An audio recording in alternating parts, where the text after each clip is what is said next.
First box folding சாரியை வந்து open பண்ணிக்கோங்க. அதோட சென்டர் பீட்ஸை வந்து சென்டராக வச்சுட்டு அந்த உள்முந்திக்கான அந்த சாரியோட பார்ட் எடுத்து உள்ளே சொருகிக்கணும்.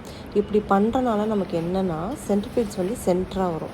நீங்கள் ஃபஸ்ட்டு உள்முந்தியை சொருகிட்டீங்க அப்படின்னா சென்டர் பீட்ஸ் வந்து முன்ன பின்ன வந்துடும். அதனால் சென்டராக வச்சுட்டு அதுக்கப்புறம் உள்முந்தியை சொருகுறோம்.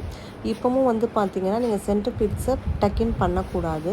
டக்கின் பண்ணாமல் உங்களோட ஷோல்டர் பீட்ஸ் வந்து நீங்கள் வந்து பின் பண்ணிக்கணும். ஷோல்டர் பீட்ஸ் பின் பண்ணும்போது பார்த்திங்கன்னா கீழே வந்து உங்களுக்கு சாரீ இழுக்கும்.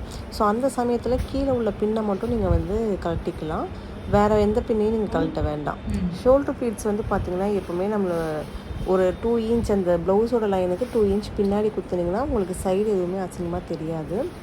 ஸோ இப்போ வந்து என்ன பண்ணணுன்னா சைடு அந்த சாரியை இழுத்து பின் பண்ணிக்கோங்க, இல்லாட்டி சொருகிட்டு சென்டர் பீட்ஸை சென்டராக சொருகிக்கோங்க.